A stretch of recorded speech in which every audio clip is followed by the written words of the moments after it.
my name, sing for the king. The game is yours to play now. The light provides. This is Eventide Radio. Hello and welcome back to Eventide Radio. This is a fan-made Destiny podcast where we have roundtable discussions about a variety of different topics concerning the popular video game franchise. At its core, this show is by having in-depth discussions about the game from a variety of different perspectives. I'm your host, Scotty. With me are my co-hosts, Rob and Mapador, and today we have a lot on our plate. The state of the game is out, including a follow-up from game director Joe Blackburn.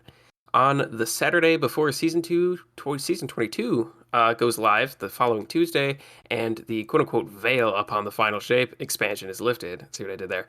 We're looking to the future. So... Before we get started, I feel like we're done now. That was the I thesis killed it. Yeah, everyone can turn it off. All right. Have a good night, everyone. Thanks for listening. I made a veil joke already. Yeah, can't get through a single episode without a veil You couldn't joke. contain yourself, could you? Oh, damn. Wow. That was. Wow. Sorry, Scotty. That was a little bit better, but yeah, That was better. No, mine was bad. That was a dad joke. Oh, but the worse, the better. That's impressive. yeah. I Yeah. meant you for that. All right, before we get started talking about this, because there's a lot to get through, a lot of changes as always with these state of the game things. Rob, what have you been up to this week in Destiny? Good question. So prepping for next season. Playing. I've actually been trying to do a lot of Crucible lately. Just because I kind of got into this funk where I wanted to try new PvP builds, some quote unquote meta and some more or less kind of just funky things just for the sake of trying things out. So I did a bunch of that. And then specifically last weekend, there's a brewery nearby, and one of the people that works there also plays Destiny. And I have helped him and his wife in the past. I got them through the Grasp of Avarice so they could get Gallarhorn, and I took him through Vault of Glass one time, and he's bought me some beers for it. So I was going to say, did he get you beers? yeah, exactly. That's the only reason I helped them out. No, but it's also I had a really good conversation, and we'll talk more about this when we get to State of the Game, because they play, I would say, a lot more casually. They've only done a couple of the dungeons, and they've only really done one raid, and so they have a pretty different perspective on the game than I would say we do, being a little more hardcore. But I played with them. They wanted to do a deep dive because they could not manage to LFG a tier 7 deep dive without something going wrong.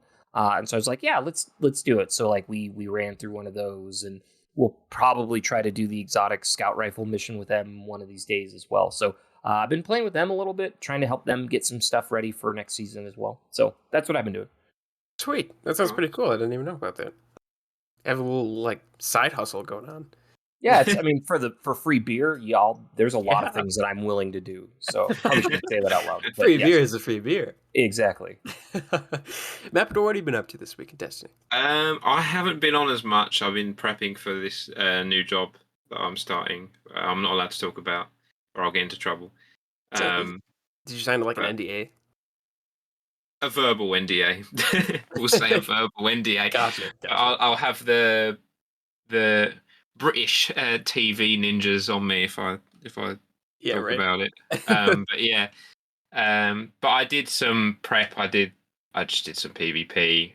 And I stayed at my sister's to help her move house the other day, and I did. So her fiance, he plays Destiny, not as much anymore, but I did his Crucible games for him. And that was interesting.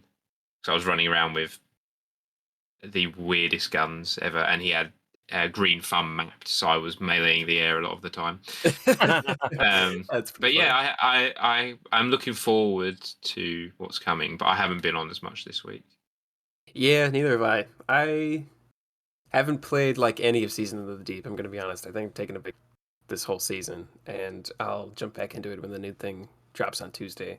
You better, Scotty. You better. I will. Yeah, I will. He's got an outside perspective. Yeah. Yeah, right? I've become an outsider to the very game that I claim to talk about on this podcast. But I think it's good to take breaks every now and then. So I think the game will feel better now that I've been out of the loop for a little bit, a month or two. So I'm looking forward to the new season. But no, I have also not been playing all that much. probably played the least out of all of us, obviously. All right, so before we even talk about state of the game, there's a pretty big update within the world of Destiny that happened a couple days ago, week ago maybe. Lance Reddick, may he rest in peace, was replaced. His character Zavala has been replaced with a new voice actor, that of Keith David. Keith David has done a lot of very cool stuff. You probably have seen something with him in it. Even if you don't know his name. He's been, most notably, if you're a Bungie fan, which I assume you are if you play Destiny, he was the Arbiter in the Halo series, which is my personal favorite role of his, no bias at all. But Keith David is fantastic. How are you guys feeling about this new announcement? I wasn't aware of his name. I'd heard his voice before in other things. I've not played any Halo games. I'm going to get crucified for that. Yeah. But I've heard him in some TV shows and stuff. And when he did his announcement that he'll be doing the voice, he did put on like the Zavala like cadence in his voice, and I can hear it. And I think he's probably the best choice. And I can see why they went with him. So I'm looking forward to that. It is a shame that we won't hear Lance Reddick anymore because of how impactful and how sort of unique his voice is. But I think it's good that they've got someone to take over the role, and they won't just like let Zavala get all dusty in the tower or kill him off really weirdly. Yeah, so I'm right. happy about that.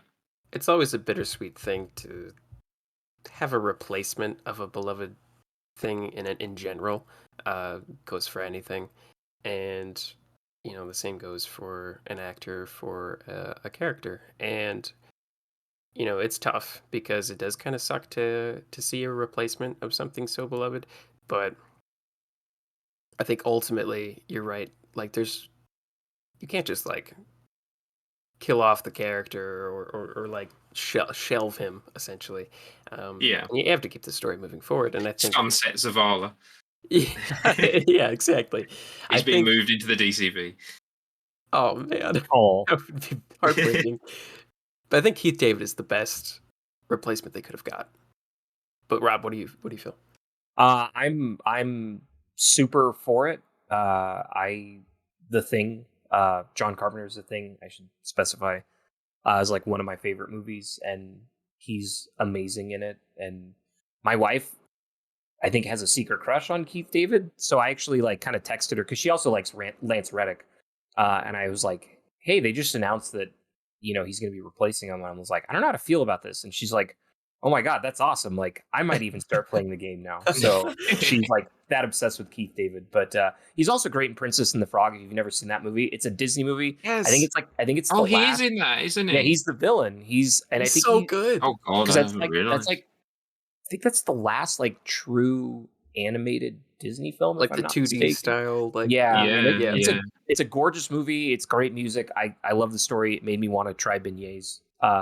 And he's so like anything he touches, like his voice leaves an impact. So I think from a tasteful standpoint, it's probably the best outcome, because a lot of people are like, "Oh, are they going to kill him? Are they going to retire him to his office and have someone else take over?" Or like there was a lot of theories and things like that. I ultimately thought that they were just going to like have him in cutscenes, but just not have him say anything anymore, which I know would be weird, but like kind of maybe the best way to handle it. But it's like one of those things where everyone's like, there's no way you can replace him. And then when they said Keith David, I was like, yeah, I think that's probably like the best possible outcome, because he's got such a lasting, like really personal voice that I think hits you. So I'm totally cool with it and super excited, and I think he'll fill those shoes quite well, and I think it's a tasteful decision.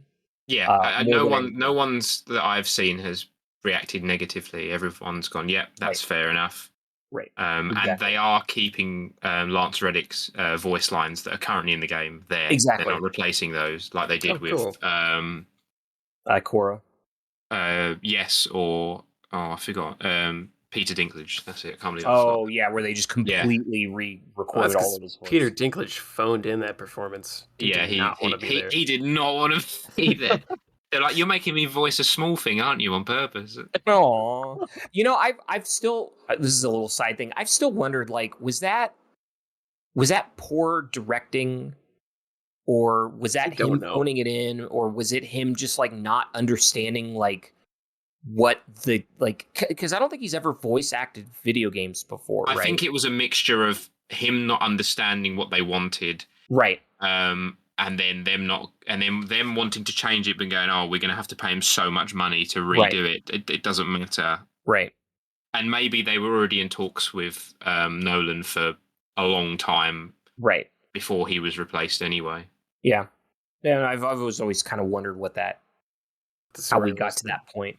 Yeah, I still think there's some actor. Yeah, I still think there's some charming line delivery. Like I know everyone likes to meme on some of that stuff, but I like how some of it was presented. But I get, for the sake of like continuity, you just had to just kind of go in and replace it. And what happened, Ghost? Your voice changed. Yeah, I hit puberty or something. No, yeah, did the opposite. Yeah, that's true. Yeah, I got higher. Yeah. They didn't. They kept all like Nathan Fillion's lines for Cade too. Oh, also, Nathan Fillion playing Cade though was only in like the one. It's really only. I feel like what they might do. I could be completely wrong on this, but if they may have got him to redo the Forsaken voice lines, so that when they put it back in the game, that they'll do that. Yeah, I mean, I don't think Nolan North really cares. That, he was. I feel like he was a last minute replacement for that. Right. And I feel like because he's back doing it for the final shape, I feel like they could have gone, look, could you do these as well for Forsaken? Because he doesn't really talk loads. Right. No. It's just that opening cutscene more than it. And then anything. And there was the notes that he left you in the that's after. But that probably wouldn't be there anyway if they brought back Forsaken. It would just be the campaign stuff. Sure. Yep. That would be pretty cool. I would love that. I'm huge. I mean, Nolan North did a great job, but I'm a big Nathan Fillion guy, so that would be. Oh yeah, that would be cool to hear.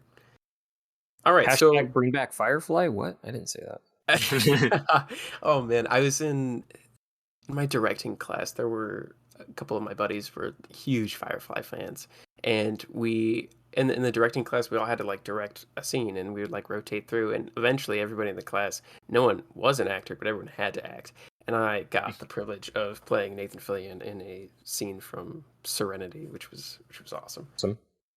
But anyways, so Rob and I have been taking bulleted list notes on the state of the game. There's quite a bit to get through. Yes, there always is. But basically, it's like 6,000 words, right? It's a lot. I don't know what it is, but we'll use yours because I think yours is more comprehensive. I just wrote stuff that I like jumped out to me personally.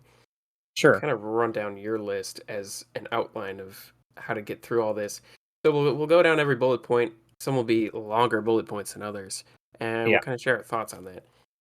So the way I kind of. Do you actually have it open, Scotty? I do, yeah. Okay, yeah. So I kind of clumped it into like PvP Gambit. I tried to do like a strike section, but most of that's kind of wrapped into like I just put like general. And so I figure we should go through like general and PvE stuff first, and then kind of hit the quote unquote pain points. Spoilers: there are some pain points in here. Which most of the community are aware of this. Yeah, I think so. If you've been living under a rock for the last 2 weeks, then maybe you're not aware of this. But yeah, it's like earlier when you said, "Oh, if you're a fan of Bungie," and I thought, well, most of the people probably aren't. That's true at this point. Good point. Oh, it was so sad in Joe Blackburn's video where he's like, I really don't want my employees to be worried about their personal safety. Like, right. That was the fact that that's even a concern is it's crazy that we'll get to that in a bit. But I guess worry about stuff like that, not game developers. Even then, that's a bit dumb that that's the case. But exactly. Totally. Yeah. No, I'm not supporting. Unless you've seen Taxi Driver, then you totally get it. But otherwise, right. Oh, too soon. Okay. So I kind of, like I said, I tried to clump it through, and I just went through like there might be things that I'm missing, so I apologize. But anything that seemed like it was some kind of change coming in either season 22, 23, or coming with the final shape. I didn't clump it or organize it by like when it was coming out. These are all just stuff coming down the pipeline. So first and foremost, with strikes, medals are coming back to strikes instead of just being part of the springtime event with the Guardian games. There's going to be medals back during strikes. And I know that's something people have been asking for. Yeah, that's something I've been kind of... I do like that. I liked it. I know it was like, it kind of came out during the winter season, dawning during Rise of Iron. And then it was kind of like, it's still in D1, and why it was never brought into D2. You know, it's one of those kind of things where in terms of priority, and then it was back during Guardian games. Like, just leave it in. I don't know why it's like a big deal. It's fun to get. I'm glad they're not doing the finisher thing though. They specifically said we're not doing the finisher thing because that is just annoying. Oh, let's finish at every single enemy. Right, because then every strike just turns into damaging something with a sidearm and then finishing, and damaging with a sidearm and finishing. Yeah. So I'm totally cool with that. It's fun to try to get like a chain going of like heavy weapon kills, or like trying to get like, I know I always liked getting, I think it was called like Rainbow in D1, where it was like getting a streak with like each, you know, heavy, special, and primary weapons. Like I thought stuff like you can make a mini game out of it if you're into it. So I think that's great. So now moving kind of into like general stuff, and this is kind of also clumped with some of the other things. Favoriting shaders and other things that you like. I know that's something that's cool. I can't wait. Yeah, I don't think there's anyone who's going to disagree with that being like great.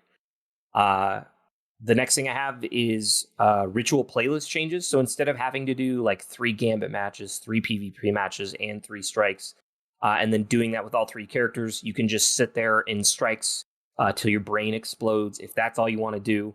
And I know that's been a big thing. People are like, why do I have to play Gambit for pinnacle rewards? You know what? I'm very surprised that they changed that.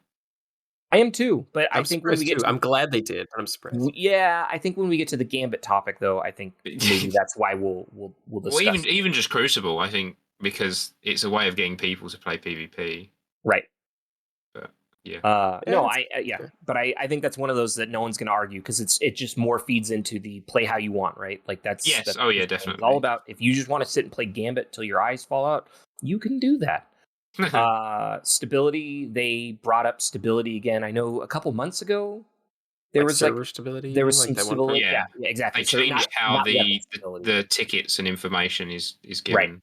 Right. And if you are super into, if you're into networking nerdy stuff, they go into, I would say, some pretty heavy detail. Obviously, they're not going to spill the beans on everything about how the game works, but I think addressing it, because I know the beginning of this season had quite a few issues, and like last season was also kind of a pain, and the season before, like we have this kind of streak where like the first couple weeks of every season, the game seems like it doesn't run correctly. Yeah. And them acknowledging it ultimately, and then also putting actions to it. And obviously, like, some of these things might be deeper engineering problems, and we realize, or they even realize, like, I'm not a software guy. I work with enough software dorks to understand like how deep a rabbit hole can go to get to the root of problems. So I appreciate them at least kind of keeping an update on us about this kind of stuff. It's been good. What's funny is all the days that the servers were down, I just happened to be busy and not on, so I didn't experience. So for me, if the community was like didn't really say anything about it, I just wouldn't have known. Yeah, exactly. Another change: if you have Beyond Light and you've beaten the campaign, you can just buy stasis fragments and aspects, I think, from Ikora, just like you can all the. I'll finally have a stasis warlock. Right. I still don't have stasis on my warlock until this day. And that's a change people have been asking for a while. Like, Beyond Light's been out long enough, and I think everyone agrees that stasis has changed so much from how it originally was that trying to accomplish some of those goals, like getting shatter kills with a warlock in PvP, kind of a pain in the ass. You just go to mayhem. Yeah, exactly. So opening this opportunity again, I don't think anyone's going to disagree with this. The Beyond Light's been out for 3 years now or whatever. Like, just making an option. Yeah, it has. Oh. Yep. Transmats are moving to unlocks, just like shaders. Like you don't need to keep them in inventory. That's a good change. Like that. Yeah, this is kind of one of those changes where it's like I've never really cared about. Like I use the Thousand Wings ship like all the time since I've unlocked it back in like the beginning of Forsaken. I've never taken it off, and I just use. That's the Taken ship that was in like King's Fall. Yeah. I've still got Platinum Starling or not. Oh, yeah. See, there you go. So, like, I have that, and that one has a default Taken transmat. So I've literally like never changed it. But I know some people love to play with transmats, and it definitely I get like popping in weird sparkly ways is fun. So having it as an unlock, I don't think anyone's going to disagree with this being it frees up inventory space. Oh, it's a completely positive change. Yeah, exactly. They're fixing the Wish Ender quest, so you don't have to have the 3 stupid tokens anymore in your inventory that you can't delete or remove. I'm super stoked about this because I have those 3 tokens on 2 of my characters because I did the Wish Ender quest once, and I'm not going to do it 2 more times for no reason. So again, I don't think anyone's going to complain about that getting truncated. I did the quest so long ago, I don't even remember about the tokens. Yeah, exactly. Yeah, and you can't do anything. Like they're just in your inventory. So turning that into a normal trackable quest, great. I have a note here. Oh, changes to seasonal structure. They were kind of vague about this. But ultimately, there was, I think, some important changes that came out this season with Season of the Deep that the sort of seasonal track to unlock, currencies and how to get deep sight weapons and all of that stuff was tuned differently this season. And I think this upcoming season, they said they're going to change it even more. And I think people were okay with how it was this season. It didn't feel as time gated. There was like 1 or 2 things versus like 80% of it being like drip fed throughout the season. So you could like grind out that first couple weeks, get it done. And then it felt like you were kind of getting your return on investment way sooner. I'm curious to see how they change that this upcoming season. Again, they didn't go into specific details, but something different is all I'm excited for. The change is welcome. I think that we've had the same sort of seasonal vendor thing for a while. And I think it's not even bad. That's the thing. All right, the time gated stuff is a bit annoying. Sure. But I wouldn't say it's awful. And it's just people want change. Even if it's essentially the same thing, quality wise. Right. Just something different. Yeah, I think this is sort of I'll put it in like, we'll call it first world problems, where it's like, I know when a new season comes out, and I'm just as guilty of this, you want to dive in and play a bunch that first like 2 weeks and get all the new weapons and unlock all the things and do all that stuff. And then as the season goes on, you kind of get burned out and you don't play as much. And it's like, well, if you didn't play so damned much that first season or that first week, then your enjoyment per week distribution, I would say, goes a lot longer into the season. And I feel like that's the intended, right? They want you to play a little bit each week. And I know it's to boost numbers and involvement in player activities. Like I get that they have those metrics that they want to meet. And I'm not against any of that. Like, but I think it's a problem that we all have where we get super into that new season every time it comes out. And then we all just immediately burn ourselves out. And then it's like 8 weeks into it. Like, I don't want to still be logging in, completing salvage so that I can unlock a token so now I can do deep sight weapons, right? Like I get the frustration there, but it's like if you just pace yourself, I feel like you're not going to feel that as much. But that's like trying to tell someone to play a game less, like, yeah, good luck with that. So but I think overall just fundamentally changing the structure, even if we end up not liking it, I think they're receptive to that feedback and hopefully they're being a little more dynamic with it. And it's like, if it doesn't work well this season, maybe season 23, they can do something a little bit differently. So we're not like committing to this change for the next 4 seasons. I hope that's not what we're looking at, but just tweaking things here and there, I think goes a long way. So. Yeah, I'm glad they expressed that sentiment, at least, even if they didn't give us concrete plans or anything. I'm sure it's just kind of a wait and see. Yep. See what happens sort of thing. Next thing I had was resource procurement. That's what I'm calling it, is explaining all the different currencies that we have. They're adding like a tab in collections. I thought that was pretty cool. Yeah, that's good for new lights and stuff. Yeah, I don't think it's going to keep all your stuff there. I think it's just basically going to give you like little, like there might be like a little like lore entry about what strange coins are, but it'll tell you how to get them and what they're used for. And so yeah, it's a new light thing. I don't think anyone's going to complain about this. There's so many posts of people going, how do I get this? Mm-hmm. What are these? Where do I find them? Right. And I think that's there for that. And I think it's good as well. And I can just say, if someone asks me, like, oh, you know, like my friend starting the game, instead of sitting there explaining, oh, enhancement cores, enhancement prisms, you know, ascendant shards, you just go look at the spreadsheet that's given to you in the game. Yeah. I think the more information that they have accessible in game, the better. Yeah. Yeah, exactly. I don't think anyone's going to complain about that. No. We're getting new strand aspects. I think kind of this kind of follows along with like how Beyond Light was, where it seemed like each season after the release we got a new aspect. So more things to play with in the sandbox. I think they just gave the names. I didn't copy them down. They didn't reveal anything. But they still haven't now after the week since. And I'm okay with that. I think more surprises and stuff, like there's going to be so much revealed in people need surprises. Yeah, exactly. So like, and I don't really use Strand either, so I'm not fussed. But obviously, the people who do use Strand a lot, it's good to have something new every season. Yep. Yeah.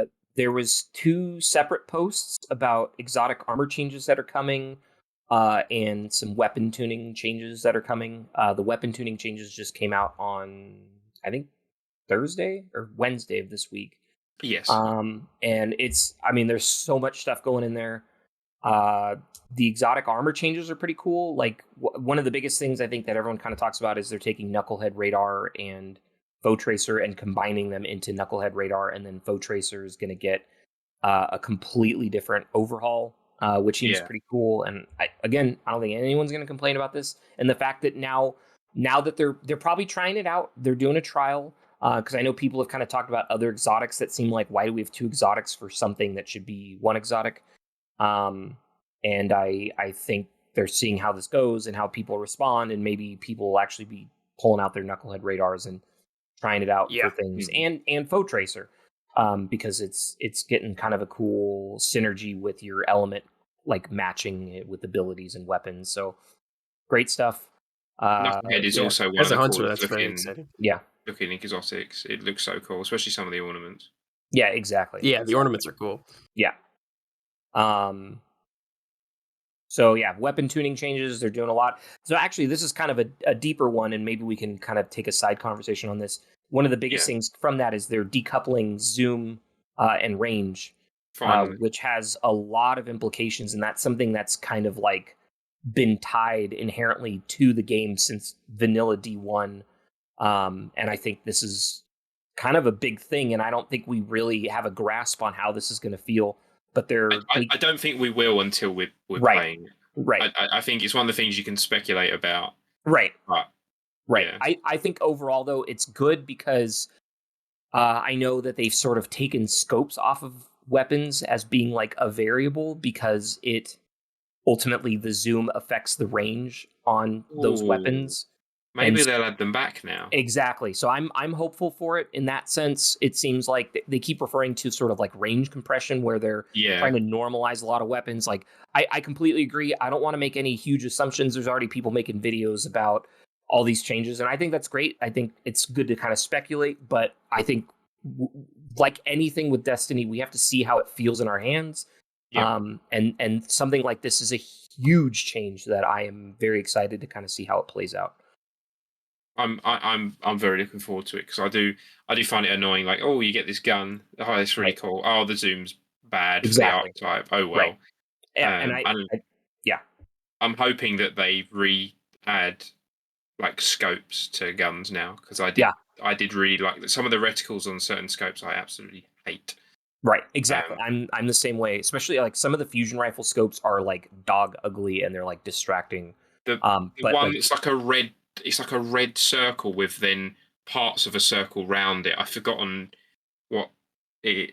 I don't know. It's a huge reticle, and it takes up most of the barrel. And I absolutely hate it. I think I know what you're talking about, and I kind of hate it too. So So I'm super excited about this and excited to see what they do with it once they've sort of weaned themselves off of this very like crippling lock, I would say.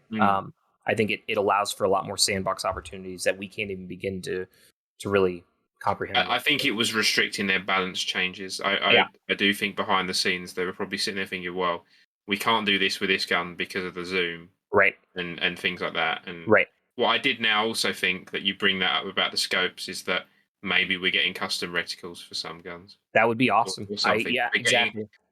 Because obviously with some like exotics or raid weapons, they have like a unique one, and exactly maybe they'll let us have it. That would be the default for each, But maybe we get to change them. Yeah. No, I'm excited and hopeful to see where that goes. And it sort of like, I think will help with the meta too, because you have things like Drang where, because it's got such a high zoom, like it's always going to be top of the class in its field because of just its zoom is so high relative to everything else. So yeah, I'm excited to that. I know there's a lot of people that are like, well, like I've already seen posts on Reddit where it's like, oh, I'm dismantling all of my rangefinder hand cannon. It's like, hold on, like let's see how this plays out, because I'm an explosive payload person myself. Rangefinder can leave the building for all I care. But yeah, well, and I know, and some people hate rangefinder because they don't like how much it zooms in the gun. But it's like it's one of those things where it's like, please play with it first to see if it like you, because you might still like the fundamental things that rangefinder adds to the weapon. So like, hold your horses. Like you can't know in a live service game of any kind. You can't know until you're playing it. I mean, it's the same with developers. You can test it all you want behind the closed doors, but you can never 100% know until it's out there with thousands and thousands of people playing the game. Right. I'm going to play devil's advocate and say, whatever excuse you can find to clear out your vol, take it. You're not going to use all that shit. I promise you. That's fair. Yeah. That's fair. Yeah. my dad's a order in Destiny, and he's terrible for that. I'm like, you are never going to use that. Just get rid of it.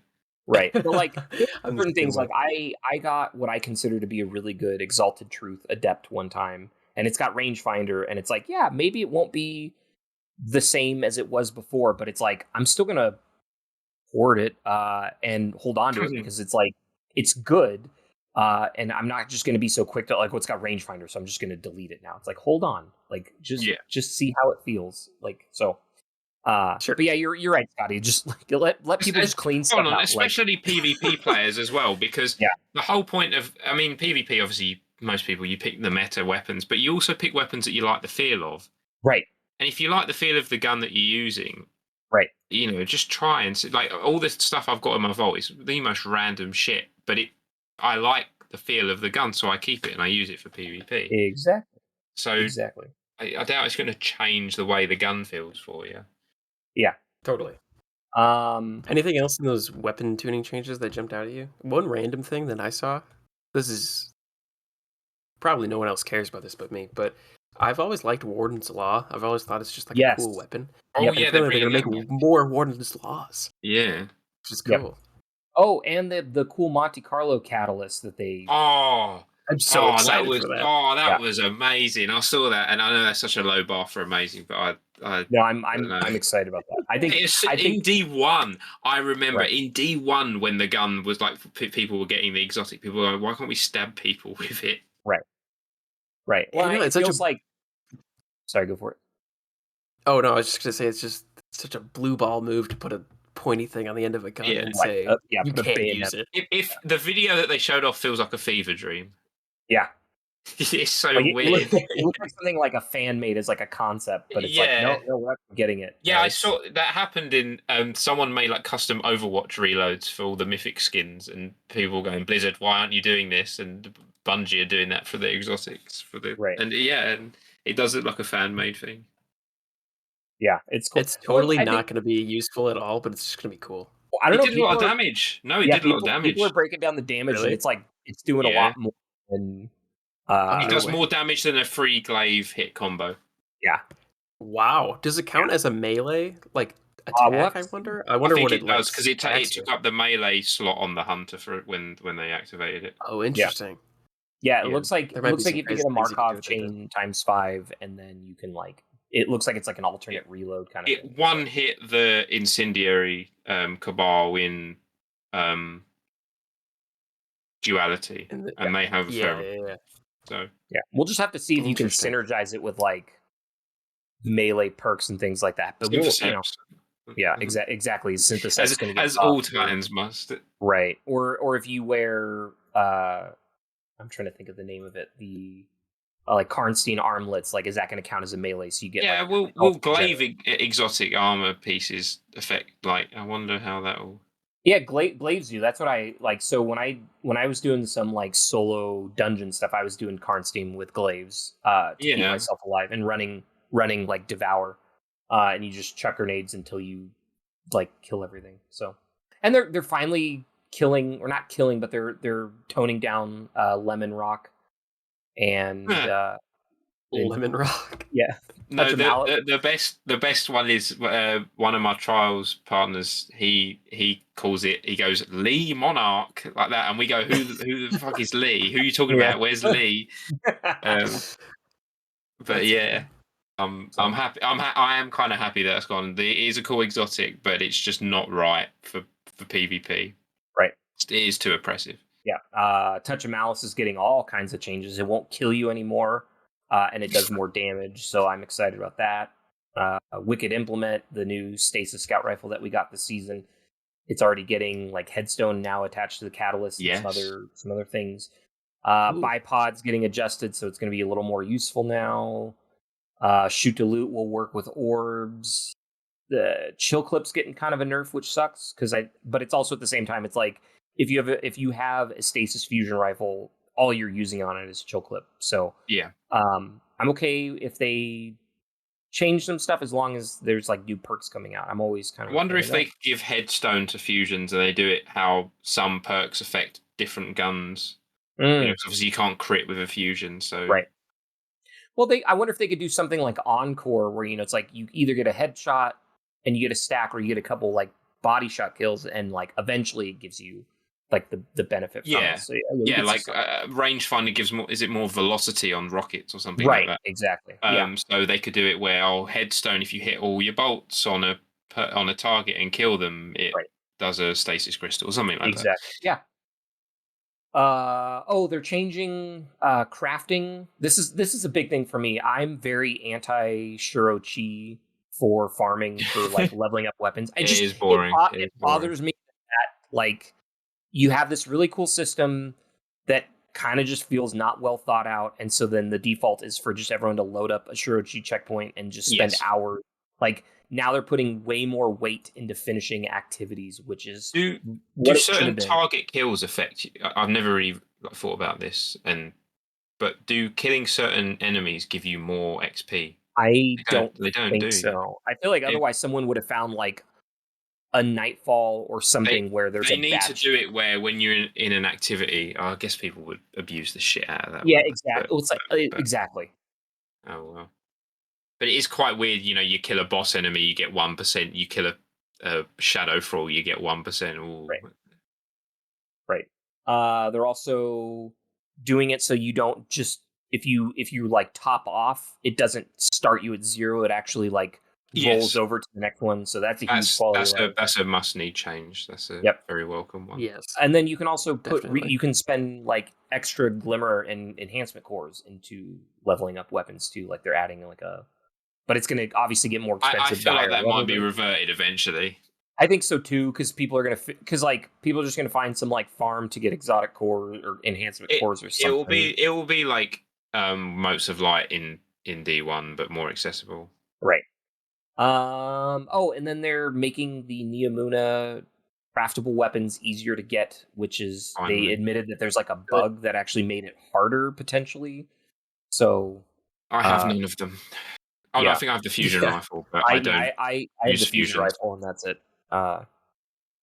So I again, all of these are great changes. I think people are kind of bummed out about the chill clip nerf. I'm admittedly bummed out about that too, but like I've kind of held on to a couple of other stasis fusion rifles in the event that this happened, and lo and behold, it did. So, but it's still going to have utility against like champions, right? Like, because one hit will still slow an overload and stun it. So, like, it's not like it's worthless. No. So you'll be able to do both next season because it's unstop. Right, which I'm super fusion. excited about. Yep.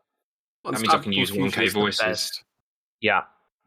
I'll never ever forget how wonderful particle deconstruction was as a perk. That was my gosh.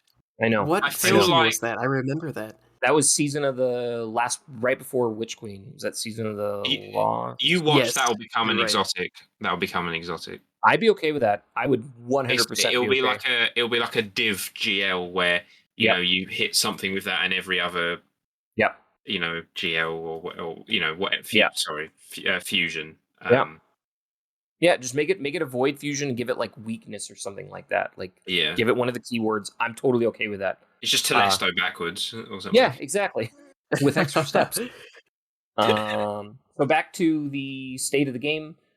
They teased a thing that I think is coming with Final Shape. They're calling it Pathfinder. I think that's just kind of a placeholder name, where it looks like it's got this like kind of level up tree with like alternate paths and things like that. It's a cool concept. More ways to engage with the game. Great. It's very early on in development, it looks like, but I don't think anyone's going to complain about that. No, it's just a way to understand reward, which is good. Yeah, and I think it's still infantile in terms of what it's actually trying to do, but it looks like it's like a different kind of level up path versus kind of what we have now.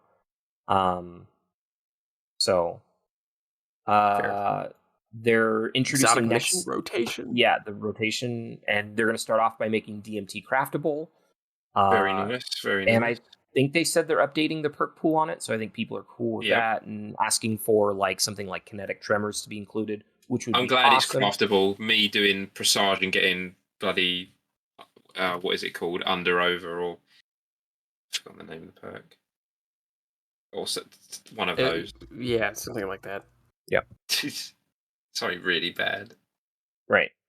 And then, so this, Scotty, this is like the ultimate question that we were talking about last time was, will the Final Shape story and raid, they're going to conclude the Final Shape. So it's not going to be 3 more seasons of shenanigans before we get like the end. That was so exciting when I read that. I was the season after it's going after the witness's mum. Yeah. Your son's been very bad. So I think this is good. I think this is smart, and as we'll talk about with the Joe Blackburn thing, he teased that they're going to be changing the seasonal model starting with the Final Shape 2. So this kind of, I would say, sort of lines up with that, right? Where if they're calling next expansion like that first release to be the end, then that's like, well, then what do we have for the rest of the year? Yeah. And I think that's probably going to be the changes to the seasonal model. So should we talk about the backlash? Yes. So those are all, I think, completely positive things. Yes. Let's dive into PvP now. Oh, no. And I did highlight a lot of great things. So they talked about game security, kind of like the stability. They acknowledge that it's still a thing. Obviously, they're not going to go into too much detail because they can't reveal the secret sauce. But ultimately, making security better, getting rid of those cheaters. We all play on console, so that doesn't really affect us a whole lot. But I've certainly seen streamers and people. The cheaters are still on console.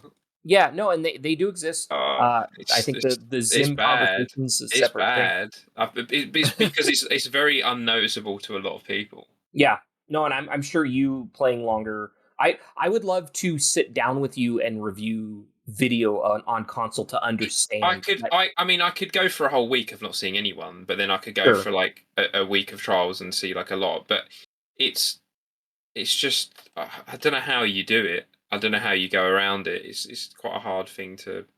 Sure. But yeah. We're getting 2 new game modes. Both are kind of intriguing. Checkmate, which is something that people have been asking for since like vanilla D1 of, can we get something that's a little more akin to, I hate to say it, vanilla D2, where it's a lot more gunplay focused, way less on abilities, even more so focused on just primary duels versus like having snipers and shotguns and fusions. A little bit slower gameplay. I think we have more health, or the weapons do less damage. So that's like kind of the more like, we'll say, competitive thing. And then we're also getting Relic, which is like, if you want to use the Aegis from Vault of Glass in PvP, now you can. The spear is going to be the strongest. I think that's the what spear, I call. yeah. It's going to be the spear. Although I could see the Aegis, if you could block things with the Aegis, like effectively, I think they all have their pluses and minuses. I think the Scythe is not going to be great. No, the Scythe's going to be bad, I feel. And I think the spear, because you can just throw that. Right. And unless you can completely block it with the Aegis. Right. I'm hoping they do kind of a paper, scissors, rock thing where like each one can kind of counter the other if used correctly. Well, yeah, I feel like the spear counters the shield, and then maybe it goes round in like But does the shield get its super ability where you can like, you know, kind of like you can. I was thinking that it's quite hard to aim it though. It is, but if it's got a huge area of effect, then maybe it's badass. Like it's like the straight Nova bomb. So I'm thrilled about that game mode. Yeah. I'm so excited for that. I'm looking forward to the other one, the checkmate one. The SWAT in Destiny. Yeah, exactly. Essentially, is what that is. Yeah, I'm excited for both. I think Relic's going to be stupid and ridiculous, but I think it'll be a good time, kind of like Scorch. Like, you don't take it seriously. You just have a good time. Like, I'm so looking forward to us like streaming one night and playing it. Like, that's kind of what I want to do, is like all get on and just talk shit and do stupid stuff with it. Another change that's coming is they're doing an Iron Banner kind of like challenge split. So if you wanted the pinnacle rewards, you had to like be a certain subclass type. And so they're kind of splitting that up and not making that a hard requirement, but you can still get rewards for doing that. Again, great. I don't think anyone's going to like complain about that. There's going to be new Trials armor. They kind of teased it. It kind of looked like a bear or something like that for the Titan. We're getting a new comp emblem for the Sweaties. And then we are getting one new map. It's a Vex themed, I don't remember what it's called, but it looks cool. And then Citadel. My problem with the map, though, I have a quick note about the map. Sure. They just, I don't know, they described what it looked like, and they showed us a picture. They didn't really say anything about how it plays, or like what their philosophy was behind it, as far as like how it fits into the whole grand scheme of the current offerings of Crucible maps. I thought that was a little disappointing. I kind of wanted to be worried because of the picture they showed. Oh, how so? The picture shows edges, and I don't know if that's the edge of the map where, say, with Pacifica, you can spawn in and turn around and just walk the map, or if the edges are just, say, slap bang in the middle of the map and you could just slide off. Right. Yeah. So I know I'm going to jump somewhere and my mantle just isn't going to work. Yeah, see, that's why I wish they would like mention something about how it plays rather than just like, hey, we made a Vex map. It's like with Disjunction, when they showed the picture for that, they showed the spawn area, and obviously like no one, you don't really play as much in that part of the map, so maybe they're showing the spawn, the back of the map, so I wouldn't be concerned if that's the case. If not, I don't want it to be like the Scorn map for Gambit, where you can just wander off the side. Right. Yeah.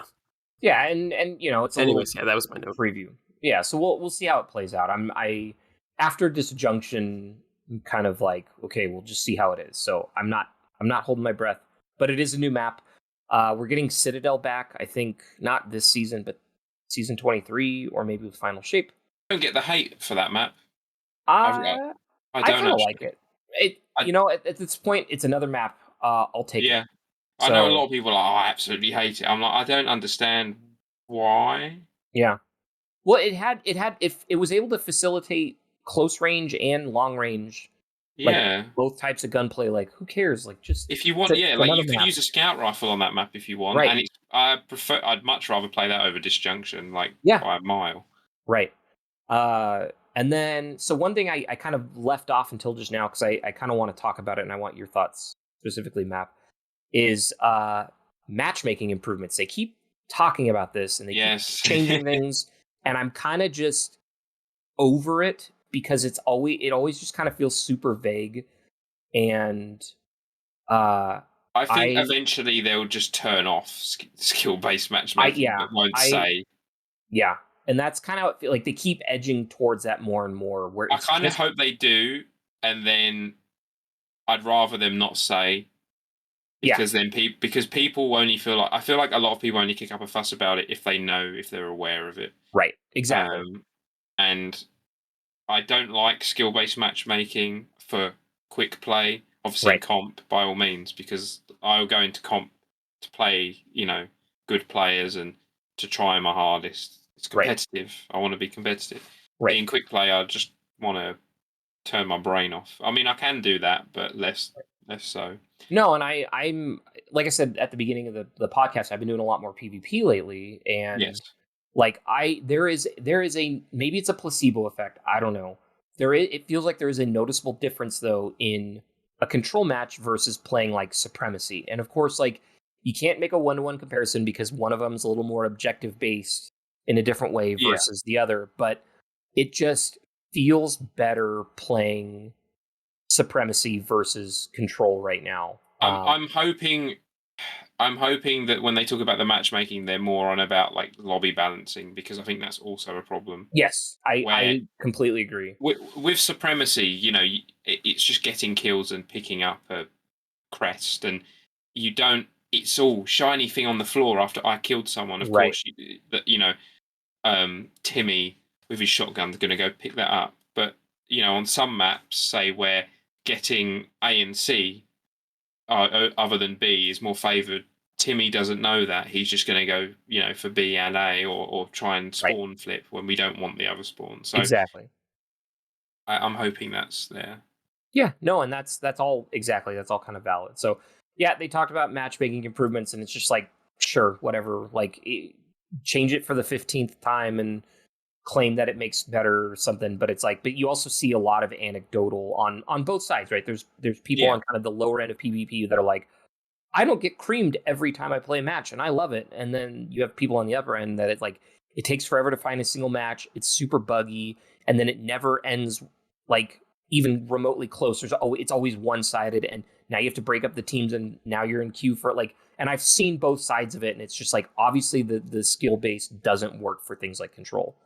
Oh, when they first introduced it, I played 5 games on the day. It was the laggiest it was like as laggy as D1, like when it was bad in D1, and it was just dreadful. And I tried it throughout the season, but I just did not play as much PvP. It wasn't the fact. All right, it's annoying sometimes to you can't go and just relax. But I don't mind playing people my skill level.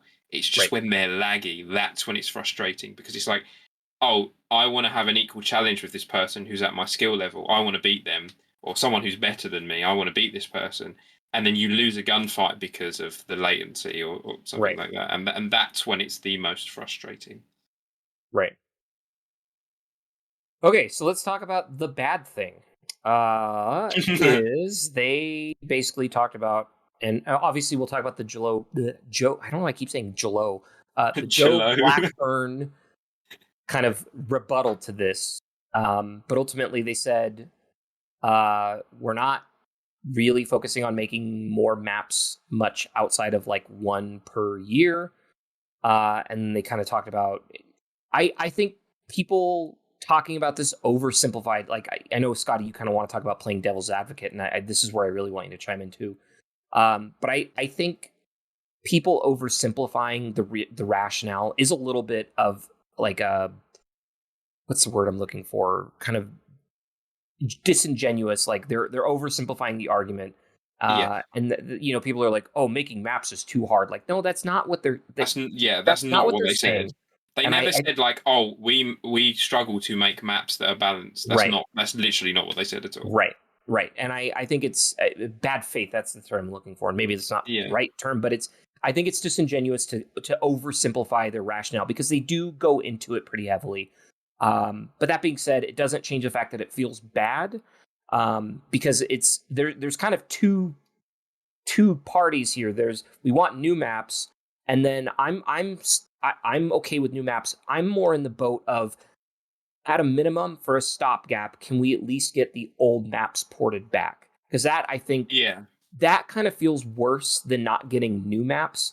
It's just because, like, here's all these maps that we had. Some of them people really, really liked. I'm kind of neutral in the thing. Like, I don't necessarily hate maps and like some over the other. I just think having more things to play with is just better. And like, there's two camps there, and I think no matter what with this explanation, like they're saying, porting old maps is also a resource drain and a lot of work and effort, and it just feels bad to read that, because they said basically it'll take resources away from other groups, like making exotic missions and things like that. Yeah. I did put a note in here because I do really kind of feel this way, where I don't like this as an argument when so many things that they make in the game go away after a year or less of playing it. But PvP maps have, if you keep them in the engine and don't cycle them out, right? Like, that's kind of the counter argument to this. Yeah. Have way more staying power, like long term, because they'll stay in the game after that year is up. Whereas like, now they are bringing exotic missions back now, so that's kind of a you could say a counter to this counter. But for the longest time, like they spent all this time making the 0 hour mission or the Whisper the Worm mission, and it's gone from the game. And those are all resources that they theoretically could have been putting into making maps that stick around, but instead they make these things that are on this kind of like short time span, and it's like, that feels to me, and maybe I'm oversimplifying, you come up with the counters, but that seems to me like a worse use of resources to make something that's not even going to stay in the game. I agree in terms of, it doesn't make logical sense, but it makes money sense why they do that. It does. And ultimately, more people play PvE than PvP, and that's like a core thing of it. I will say something quite controversial, is that 0 hour is very good. Every other exotic mission is mid. I didn't like Whisper when it came out. I thought that was quite boring. And 0 hour was very good, and I spent a lot of time in that one. But the others since 0 hour are not that good. Wow. I kind of agree. I'm with the Whisper mission, I'm not disagreeing with you. I think it came out at a weird time. It was good for the time. Well, I was going to say, I'm not a fan of it because it's like, I didn't really do it. I got Whisper, like, I beat it once, but I didn't do any of the heroic stuff until Forsaken came out. Right. Because I didn't like doing the dual primary meta of, like, kind of the hectic fights. And I didn't enjoy it that much until we had, like, special weapons back. And then I felt like it was kind of just more fun. So I kind of agree with you. I do like 0 hour a lot. I hate the outside wall jumping puzzle with like the panels that collapse in. I hate that part. I love platformers, so I just like the whole thing. I mean, I'm going to be in a minority there, but no, that's okay. That's okay. And then let's see. So we've had Presage. I think that's my favorite of all of them because it's got such a cool like horror tone. I like the lore of it, and the atmosphere is good. I just didn't like how the mission played. That's fair. It felt like there was a lot of backtracking because of the mechanic. Yes. I would agree with that. I think ultimately, though, it's kind of cleverly done, but I see the argument. I'm trying to think what other exotic missions. Oh, we had the Seraph one with the going up into another space station, which just felt like part of the Deepstone Crypt raid. And then we got the Cabal one. Yeah, if you count that, the Vox Obscura one. Yeah, I I don't know if you can count that. Yeah, they peaked with 0 Hour. Yeah, I like the beginning of Vox Obscura with like the tanks. That was cool. I and did like that. I think that was a clever way to reuse part of like the Mars D1 map in kind of a cool way, where it's like an all-out assault with land tanks. I thought it was fun. Yeah, I kind of, now that I'm thinking about it, I think between 0 Hour and Presage, I think those are my two favorite as well. Whisper Love here? No Whisper? No. The music is great in Whisper. Wow. The music is so good. The music almost makes it entirely. I agree. It's just...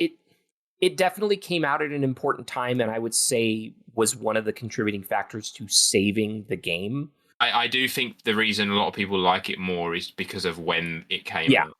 Yeah, that's fair. That's valid. And I'm also... It's just true. I was not a fan of it was on a timer and you had to wait for the public event to do it. I love the timer, but the public event was the bad idea, but I liked the timer. Well, no, I like the timer not, too. Not the timer of the mission. I like the timer of the mission. It's the waiting, like starting the mission was on a timer. That's what I mean. Yeah.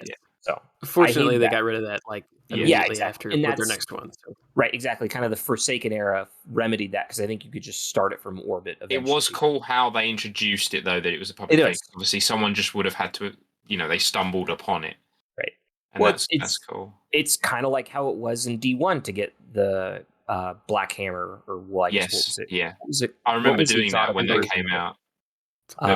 The Black Spindle, thank you. Yeah. I remember doing that on the day, and that was... Yeah. And I did too, and it was super fun and hectic and crazy, and that also was kind of annoying because you had to wait for... Like, you had to go through the whole first part of the heroic mission, and then if you didn't get it that night, or that day, then you had to wait a whole, couple weeks for it to come back to rotation. Yeah, you had to wait. Yeah, it was the same thing with Sleeper as well. Right. Yeah, Sleeper was kind of a pain at the beginning, and I think ultimately though with Taken King they introduced so many cool things that it was like, it was okay if you missed it. It didn't matter. But I think them saying the maps and going back to the maps thing. I think I agree with the point that if the balance isn't there, the maps ain't gonna help. Jav 4, one of the best maps in the game.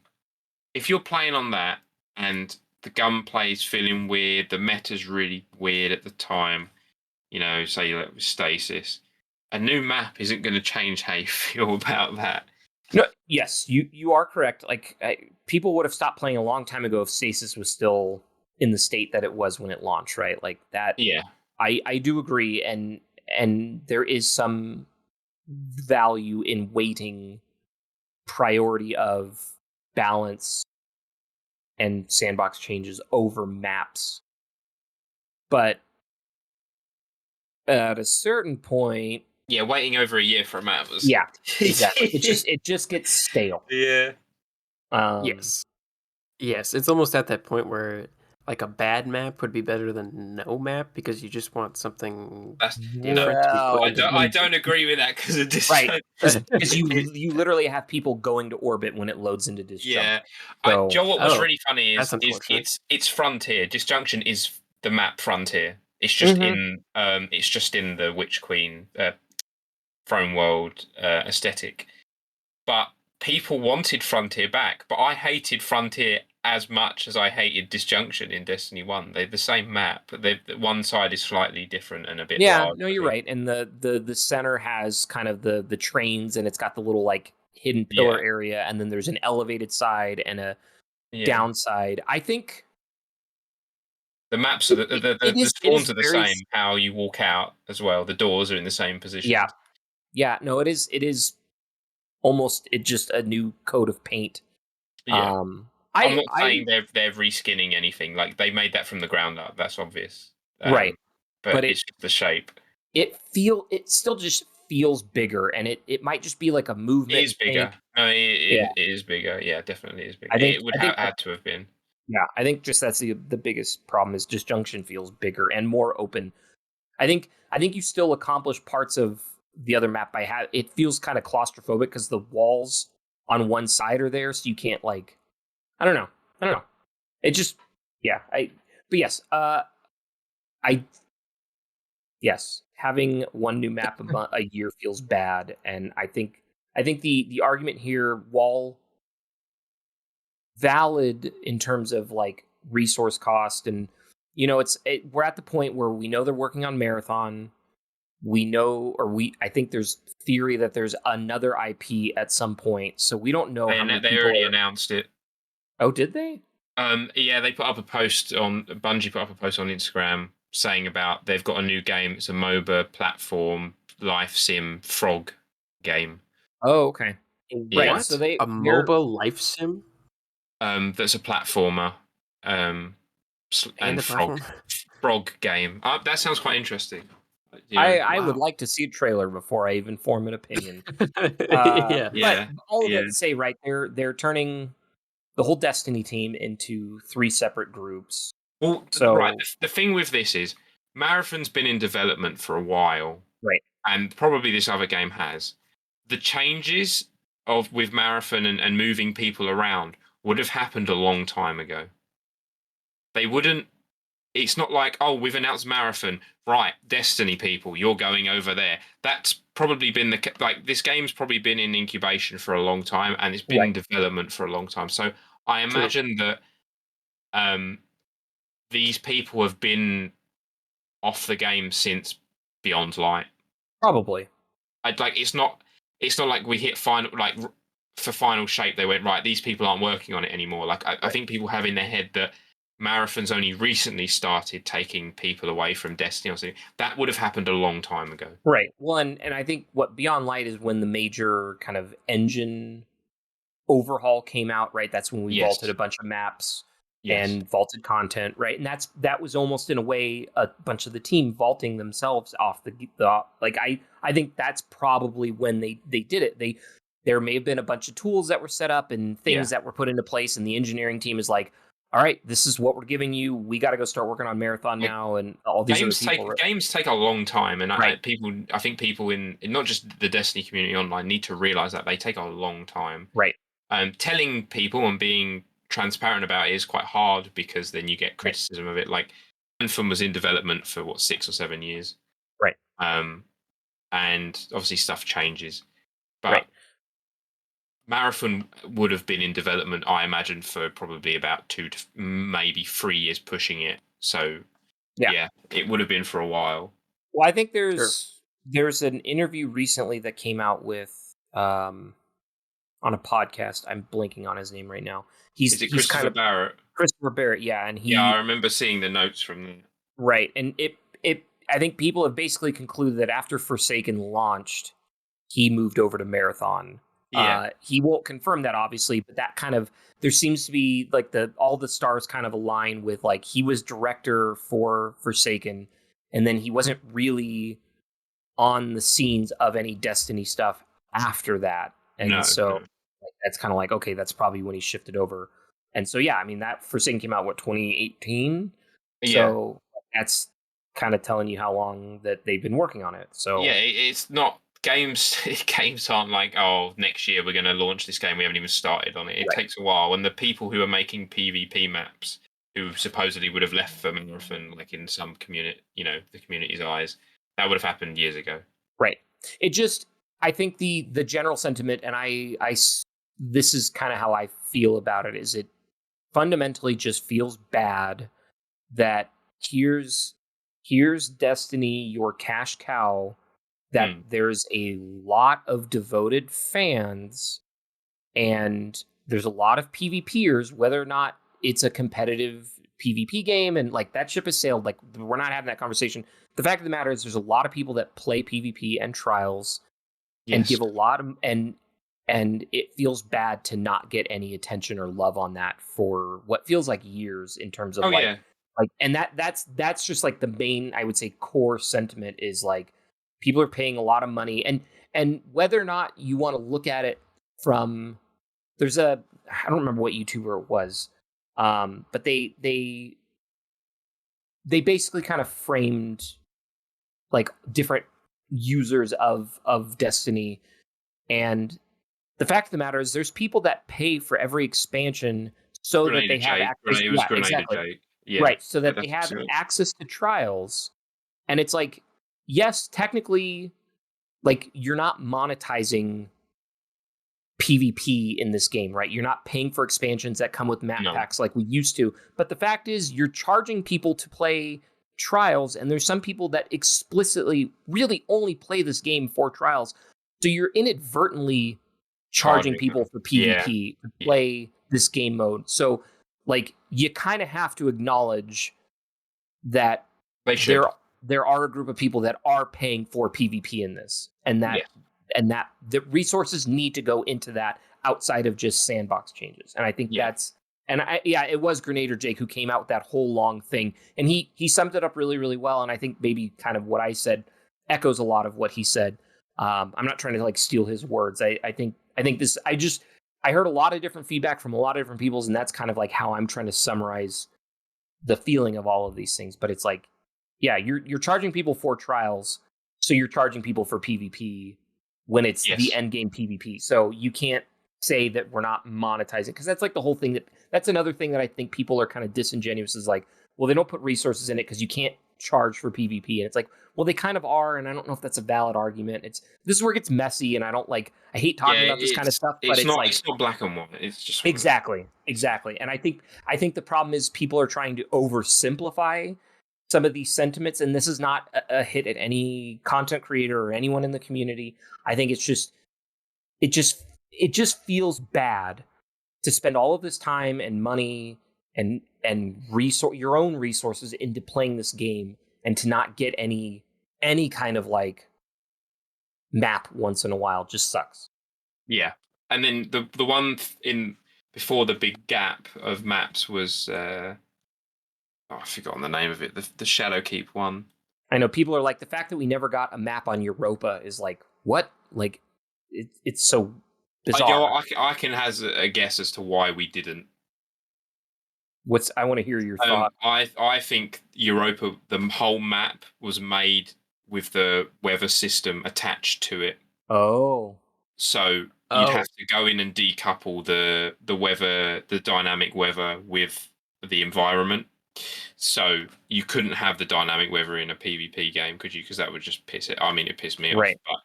But I'm not making up excuses, but I imagine that's like the environment is coupled with the.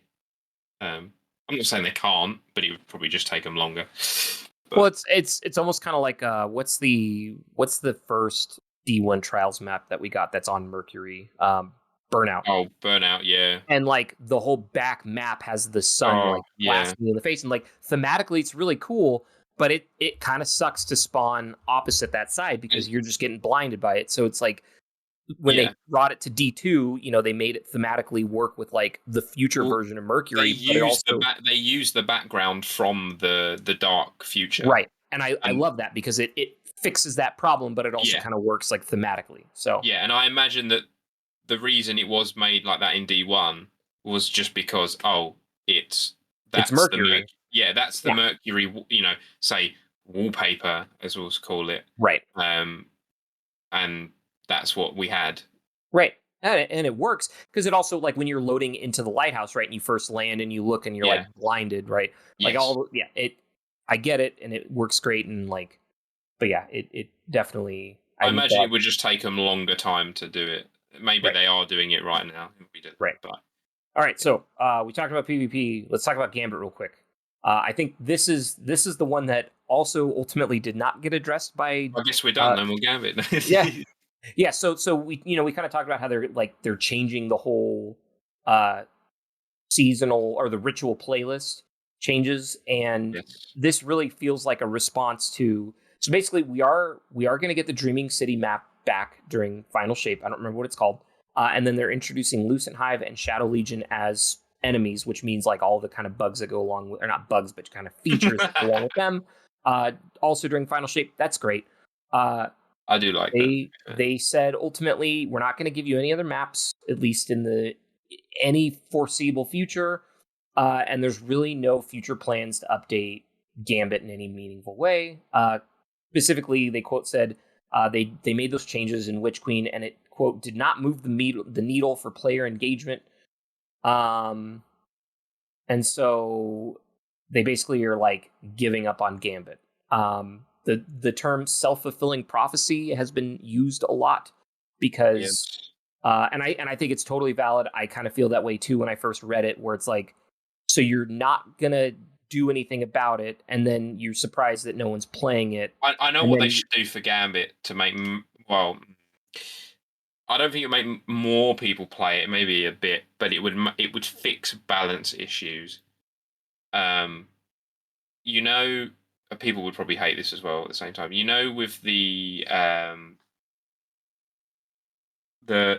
master equivalent of raids in early D2, I forgot what they were called. Oh, yeah, I know what you're talking about. And you had to use a specific weapon in each slot. Oh, like fixed loadouts. Yeah, because that worked in the test for Gambit. Like, when everyone went and play tested Gambit, it was, you can only use bygones and this shotgun, the Gambit weapons that were available at the time, and people really enjoyed that.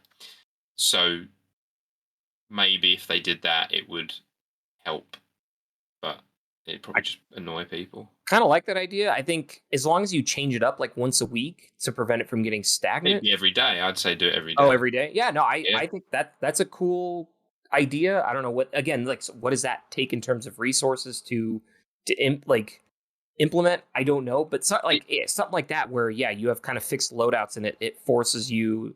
Oh, today you have to run a hand cannon and a auto rifle, but you get to run LMGs for your heavy. So it's like, okay, well, how does that? Yeah, and I think the only problem with that, it breaks the philosophy of, I've got this cool gun in this, I can take it into anything I want. But I think it would fix the balance issues with Gambit. Sure. Right. I guess we'll never know though. No. It's gone. Abandoned. It's gone. Yeah, it's gone. So there's a couple different things here. I think so they obviously made it so it's not a requirement to play the ritual playlist. I think that's only going to tank the numbers even more. Yes, which there are devoted people. There's a guy in my clan that every season he guilds his Gambit title like the first 2 weeks. And that's his thing. He's super into it, and it's just going to be less people doing that now. I will say the counter I kind of wanted to come up with, and Scotty, feel free to devil's advocate stuff with here, is they made it so you don't have to play it anymore. And I think people wanted that because there's some people that still just fundamentally hate Gambit. It's still there if you want to play it and have a good time with, let's say you got 3 other buddies and it's just, you want to do that instead of a raid. And I will say the last time we had a state of the game, and I even made jokes about this, you did a Control F and there was the word Gambit wasn't even brought up once in that previous. And so everyone was calling for it. If Gambit's dead, at least tell us that it's dead. And they did that, right? This is pretty much the nail in the coffin. So they did at least tell us that it's dead. But I think with this, the reason it was so negatively received is because it felt like they kind of put it on us as the reason that it's being killed. But it's no, you're not. Again, this is the resource constraints. You're not putting resources into it. You're not changing it in any meaningful way that induces engagement, right? You made a change a year and a half ago that, yes, they did touch a lot of things, and they bring that up. I think that's a valid thing that should also be addressed. Is they say, look, we addressed this, we talked about, we fixed invaders, we changed this. We did stuff in almost every facet of Gambit, but you guys didn't like it. But I think it warrants more than once every 18 months doing something. Yeah, I think they don't care enough to try again. They were like, it feels like it was an experiment originally anyway. And I think the problem is I don't really know. I think how they went about it is not the absolute best they could have done, but sure, I don't really know what else you could have done to get I agree. people to play it, Right. because it's, and I just think it's a difficult thing, and I think they probably tried a lot of stuff behind the scenes as well, and then that just didn't make it out of the door, Right. but ultimately wouldn't have mattered it anyway. Yeah. And Sure. people just rag on it. Literally everyone in the community just vote it, and Right. then they say, "Oh, we're not going to do anything meaningful," and then people throw a hissy fit. And I know there is valid reason for that, but it was like, come on, for like the past 2 years, you've been asking them to vote Gambit. They said they're not really doing anything with it. Like, they're going to take, Right. they're not going to focus resources on it, and now people are kicking up a fuss. Right. But Exactly. they were putting effort in when people wanted them to vote it. Right. That's the part I don't get. Is when they did all the changes at Witch Queen, and then when they made Gambit Prime and stuff like that, and they changed that, or people going, "Oh, just get rid of it. Don't spend your time and resources on it. Do something else." Oh, but now that they're doing that, everyone's all sad about it. Yeah. No, exactly. I think you could kind of just say people are just looking for things to get angry about. Definitely. And like I said, like last time we had a state of the game, people just wanted an acknowledgement that Gambit was dead. And then now that we're getting it, people are mad. It's like, well, but this is what you wanted. Again, I think the delivery of it is why, right? If they were just like, look, we're just not feeling Gambit anymore. We don't want to put more time into it. Like, if they had showed us numbers where it's like, look, 15% of you play it, and the other 85 don't even touch it every week. Like, that doesn't make sense to us to put time in. It's kind of the same thing when they were bringing up vaulting, like, planets, right? Where it's like, this takes up 30% of the game, but it only 5% of engagement per week is done on here. Yeah, like 10 people went to patrol on Titan last week. Like, what are you doing? Like, that doesn't make sense for us to keep putting resource. And I think if they delivered it more in a context like that, I think it would have gone over. But it's like, I interpreted it, like when I first read it, almost like a personal attack. It's like, no, you guys aren't playing it, so that's why we're killing it. It's like, well, we're not playing it because you're not doing anything with it. But like that's the part where everyone kind of brings up the self-fulfilling prophecy. But I mean, the fact of the matter is, they're putting a new map, they're putting new enemy types in. Maybe that's like a subtle experiment, and if tons of people are engaging, and it showed, like, look, just adding one more map brought half the player base back. I did like the Dreaming City map, to be fair. Yeah, I did too. Like, and they are doing something, and they are acknowledging that it's dead. I think the part that always bothered me is they're calling it a quote unquote core playlist, but they haven't done anything to it in the same way that they've done Strikes, or hell, even the love that PvP gets relative to Gambit is like way more. And so I think there's more variety there, because Gambit is like, it's a very niche thing, isn't it? Like, Strikes is Strikes, PvP is PvP, but then the Gambit is its own thing that isn't really in other games. So it's quite a niche thing there. Right. So I'm okay with it. To play devil's advocate. Yeah, here comes Scotty. Go for it. It's hard to criticize their decision to not put resources into Gambit when I personally have no idea what I would do to it to make it more fun anyways. Yeah. Because it's like, I mean, I really don't know what you would do. And so I understand that no one's... I mean, they did give a pretty fair attempt back then to try and revitalize it. And it... Yeah. Just... I don't know what else you do, you know? It's other than the locked loadout things, I said I genuinely don't know how you would make it interesting. Yeah. I'm right there with you. I think, we talked about this like offline of... I think all of us kind of liked the Gambit Prime thing. Like, I loved the idea of... Because I thought this was something they were experimenting with, and they were going to try in other things of actually having kind of set armor to sort of like reference like Diablo 3, where each additional piece of armor that you wear as part of that set gives you like some kind of increasing bonus, to the point where it's almost like game breaking. I thought that was kind of cool because everyone had access to it in Gambit Prime. So if you want, like, I liked playing Slayer. I think that's what it's called when you just killed everything. Or Reaper. Was that Reaper? Slayer? I don't remember. Reaper was the invader. Oh, that's okay. Slayer was the kill everything. Right. Yeah. And I liked killing everything because it, like, you had the bonus where like the motes would stay around longer, and like if you killed certain things, you would generate ammo. Like, I loved that idea. And I liked that the invader would get like an overshield and like an ammo buff thing. I did just think of something. It would take a lot of effort, and maybe some people in the raid community wouldn't like it. I've already thought of negatives anyway. But what if you made it like the 30th anniversary stuff? Like Dares, where instead of having a generic taken boss, the bosses that spawn are all greatest hits of Destiny, and they have slightly different things you have to do to kill them that aren't that hard to do, that any old person could do. Vaz to Ark spawned in, kill these turrets to get rid of his shield. Nezarec spawned in, kill these tormentors.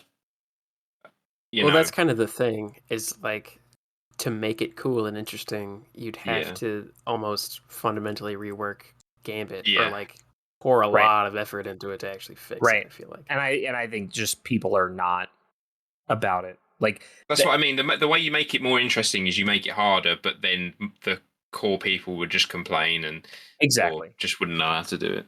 Right. And because I think there's still a large group of people that do not like any kind of PvP thing and don't even like Gambit because there's an invader, right? There's a large group of people who pick up 15 motes when you only need to put one more in. Exactly. Exactly. Right. And it sounds mean, but like you just can't fix stupid with certain people where it's like, and that's all. It's always been a game mode where you do way better if you're in a group of 4 or 3 other people, and versus like solo queuing is always painful. Like it's a niche activity that is fun to do once in a while. Ultimately shouldn't be taken seriously.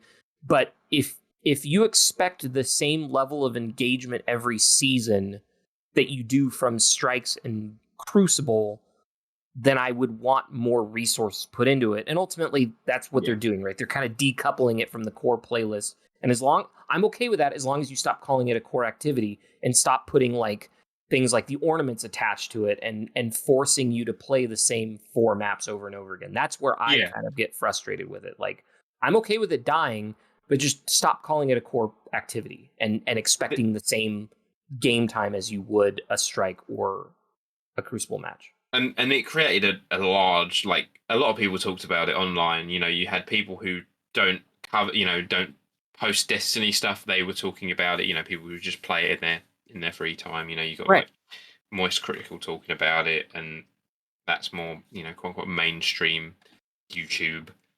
And then that's where you get the problem of people not looking at it, like people taking it out of context as well, about it's too difficult to make map. That's not what they said. Right. And it didn't help Gambit's case at all. Yeah. I think it was disingenuous to kind of like oversimplify what they said in there. So yeah, no, but it's just, Gambit is, it is what it is. All right. So the last thing we should talk about is armor. Because I think it was during like the Witch Queen State of the Game, they came out at one point and said every year. It was Beyond Light. Was it Beyond Light? Yeah. Every year we're gonna have a new ritual armor set that you can get. It's gonna be the same armor like shape, but it's gonna have like different decals. If it's Luke Smith said it. Oh, was it Luke? Yeah. Like that's how long ago it was, right? Like yeah. And so we got like what they called it, like the Cinder Pinion set, like. It was awful. 2 years ago. It was the ugliest thing I've ever seen. Yeah, it kind of looked like a stormtrooper that went through like a trash compactor. You know what? When they said they weren't doing them anymore, I went, all right, okay, good. They were awful. Right. I know people go, I'll put more effort in. It's like, yeah, but I don't. I think the reason why people don't wear ritual stuff, regardless of what it looked like, is because of how accessible it is. People like wearing stuff that is rare or that not everyone sees, and weird combinations. There's one piece of ritual armor that I wear, which is from, which is the ornament of the season 2 or or technically season 1 of Curse of Osiris's Crucible chest piece with the feathers that go down the back. Oh, not the hairs, the feathers. I sometimes have that on because I like that. Okay. But every other piece of ritual armor in Destiny 2 and sort of Destiny 1 has been the common thing, and no one wants to wear the common armor. Everyone wants to wear raid, trials, dungeon because it looks it. Not everyone has it. Blueberry Dave in the corner doesn't have that. So regardless of if they made it the best looking thing in the game, I still think no one would wear it. I agree. I fully agree. It's always been about that prestigeness of it all. Obviously, everyone wants to wear it. It's not look-wise. I mean, for me, a lot of it is because I don't give a shit of how rare the armor is. If it looks cool, I will wear it. But a lot of people will not wear stuff. People don't wear emblems if they're common. It's not 100%. It's all cosmetics. If it's easily accessible, people do not want to wear it. Obviously, guns are different because whatever's meta, people use. But armor, when it comes to armor, people will not wear. Even in D1, I liked some of the vendor armor, but people did not wear it because it's not rare. Yeah. I kind of agree with you, except for I don't know how many hunters I've seen wear the capeless hood that's like a white quality class item. But that's more just like a trend where I hate to say there's so many hunters that all look exactly the same, right? They wear that one set of gauntlets that you could buy from Eververse, and they wear there's a certain pair of pants, and they all look identical, and they all wear all white shaders, and they wear stompies, and it's all right, so you look like 8,000 other hunters I've seen today. So not to bag on hunters, sorry, Scotty, but all of them look the same. But I tend to agree with you, and ultimately this was something brought up more also with the Joe Blackburn. I'm saying his name really slowly so I don't say Jlo anymore. But they obviously have an aesthetic theming around different tiers of armor. Yeah. This is also a little bit of a self-fulfilling prophecy thing where it's they're saying, oh, well, no one uses this armor and no one turns it into transmog items. And it's well, yeah, because it's ugly. I agree with that. That armor set, the one you mentioned, the scuba diver with the hunter looked like a scuba. That was the most awful thing I've seen. I don't know who made that. Yeah, it's terrible, and ultimately it's always terrible stats. So it's maybe you use it when you're first playing the game and unlocking your level. They openly said that's what that's for. Right. Well, they said that in the Joe Blackburn thing, but they use that as an argument to drive why they don't want to update it. It's well, people aren't using it. Yeah. Because it's bad stats. You can go and run a dungeon and get 60 level armor versus 48 level armor. The main good criticism of it is, that I agree with, is that look, they didn't communicate it. That was the main problem. Yeah, and that's and I think people are upset about it. Ultimately, because it comes back to, well, it's the principles of the matter. You said you were going to do this once a year, and then you didn't, and you didn't communicate it. Yeah. And it's the same thing. People are just going to be mad to be mad. And I do see the argument, but it's kind of the same thing where they're putting, it feels like they were putting the blame on us, where it's well, you guys aren't using this armor. It's have you seen it? It doesn't shade well. It doesn't match with other sets. You can't mix it in with other things and have it look decent. It's all branded.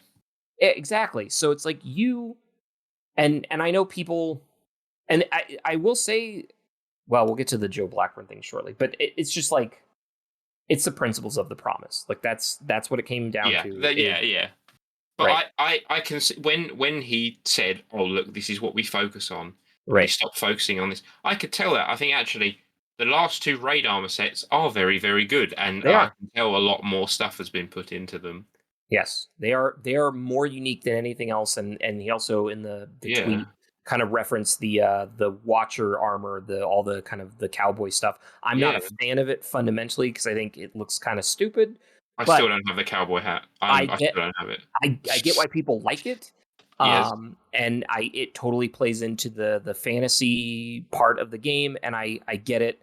But it definitely resources had to go into that to make it look badass. And I'll also say I think that we get more than enough armor every season.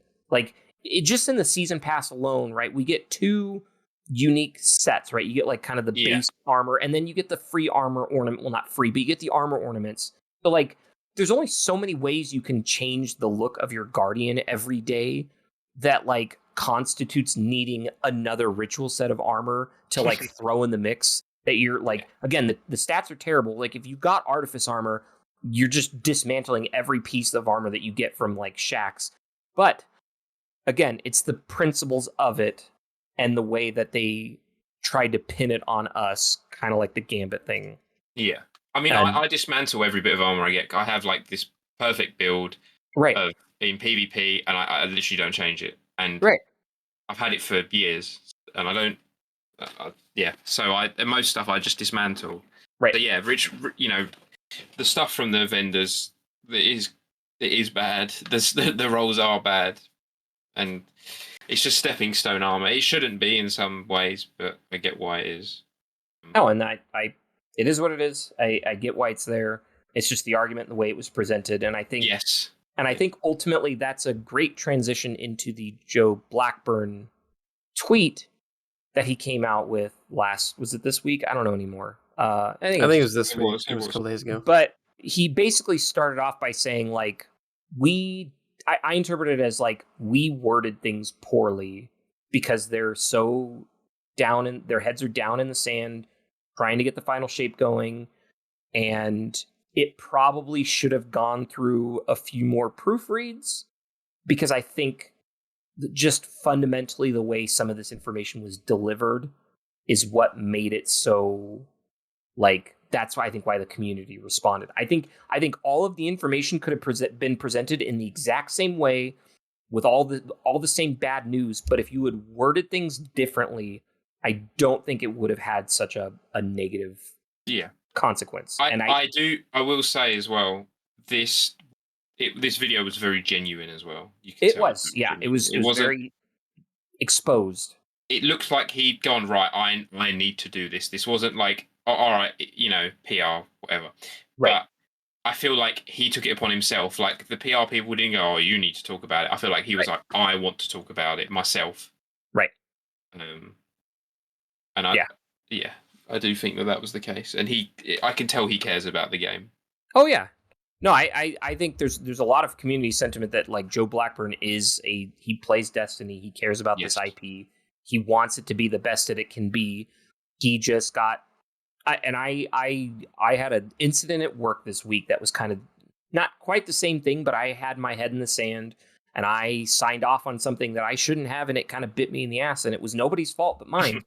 But it was because I didn't give it the attention and love, and I didn't proofread it enough, and it ended up I was the one that had to pay for it, and so it's like it kind of feels to me that's what it was, where it's like he probably should have read it a couple more times and didn't, because I can only imagine how busy he is with, we're 6 months away from final shape like this, and with how Lightfall was received, I think they probably had to do a big 180 on some of the things that they were ever maybe planning on doing.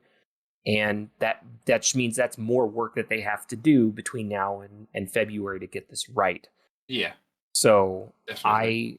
I think it was really good of him to do that and just like, just throw it all out on the table and be very open. I get the feeling that he probably had to go to his boss and say, hey, I need to do this. Here's the things that we're gonna change. And are you cool with me doing this? Because I gotta say something. Because I believe his boss is Luke Smith, and is his boss Luke? Okay, yeah. I think because Luke Smith is in charge of Destiny as a whole, like it's the IP. I think you're right. Yes, that's his job now. But yeah, I've forgotten who the other person was. I'm very sorry. Right. But yeah, you're probably right. It probably was a lateral move against PR. Like they probably had to look at the video to make sure he didn't say anything like fundamentally like damning. Like, yeah, we're gonna set the Bungie building on fire or something. Like, obviously, he didn't say anything like that, but they probably had to review. But it looked like it was one clean take, right? It didn't look like there was cuts or edits, and I think it was all just out on the table. I mean, the fact that he almost called it the TWAB also was rad instead of the TWID. And I mean, people were going, "Oh, it's all stage," and it's like he's not an actor; he's a game director. That's not in his job to do something like this. Really? Yeah. It felt genuine and real, and came from a spot where I'm kind of what I think is going on in his head. I should have read this more. I should have stepped in and changed some things. And now we have to pay for the consequences of it. And I need to make things right, because it's probably, if they didn't address things, it probably would have affected the bottom line of pre-orders of Final Shape. Yeah. Right. Like, because once they announce it and once the pre-orders become available on Tuesday, right, all they're going to do is compare it to last season and the season before and the season before. And having a state of the game come out like this and not have some kind of follow-up probably would have hurt the numbers a little bit. I'm glad that he said that the reveal, like, it's for everyone. Right. But the fine detail stuff that, more, hardcore players, say like the Zuri work. Right. They will come after. They won't be in the reveal. So there's going to be other stuff to talk about. Because I'm glad that he said that, because that's a given. I feel like for me, that's a given. They're not going to sit there and talk about specific vendor changes that would normally be in, like a weekly update. Right. But people were expecting stuff like that. Right. Yeah, no, like you said, he wants to cast it to the widest net possible. He wants to get everyone in the community excited. The people that maybe have taken some time off, like, the people that want to just see how this ends. Like, this is the time for it to really matter and and I think it's cool. I think setting expectations for what his response was going to be, setting expectations for the showcase, just, again, throwing it all on the table, it went a long way for good graces. And I almost, when he first started talking, I half expected him just to elaborate more on I will say fundamentally, I was not expecting him to say, we're going to put together a Tiger team for PvP and we're going to basically come out with a bunch of free maps. I was not expecting that when he came out. And I think that was, and then there's a bunch of people that are like, well, they were planning that all along and they wanted to kind of build hype. So, no news is bad news, and gets their name out, because there's all these people making YouTube videos, like you said, that aren't even part of the Destiny community, of like them saying making maps is too hard, and then they're going to be like, well, we're going to make new maps. Look at that. Like, I don't think there was some that was not part of it at all. That was clearly not part of it at all. And I think that I was very surprised that he said that. I mean, what was funny was seeing all the a prior day to that. Everyone on YouTube and on all socials going, oh, it's over, Destiny, it's dead. And then he goes, yeah, we're doing map packs. And all the same people are like, I saved, PvP is saved. Right, exactly. I am kind of sick of that whiplash. That that just goes to show the volatility of all of this, right? Where in a single day, you can go from screw Destiny, I'm never touching this game again, to like, who was it that said all it takes is one 30-second trailer? There's like a famous quote someone said at some point. Maybe it was Asmongold? I don't know. I'm not trying to give credit to someone, but someone made a comment like that where it's like all it takes is one 30-second cinematic to completely change sales and trail. Like, right? People are already freaking out about the little teaser that we got that's like 10 seconds long of a hunter putting a throttle down on his ship. Yeah, right? And it was like a mirror close up of the witness doing his eyebrows in the morning. Right. Exactly. Right. Well, his eyebrow. I love our community, but they are so willing to just sway in any direction. And like you said, the whiplash where it's like, do you hate this game or not? Because I think it just gets annoying to people don't know what they want. People really don't know what they want, and that's the part of the community that I don't like, or just in general of communities where people are so volatile of, I hate this hard, and it gets hits too, right? Where it's like if you can make a response video that's like, let's hate Bungie today, people are going to click on it, and then tomorrow it's there are whole channels. I won't name names, but there's a few channels based on that. Right, exactly. And I think they have very poor takes, but yeah, it's so crazy that they said, oh yeah, we're going to do map packs, and I don't think it was planned. I think Joe and probably them turned around and went, right, this is something we obviously need to focus on. Like, it's evident now, and then and that actually feels like this is my conspiracy theory. I'll put my tinfoil hat on. I wonder if maybe this is something that Joe has been vying for a long time, of because I think he's a PvP guy quite a bit. I think he does like PvP. Yeah, so I wouldn't be surprised.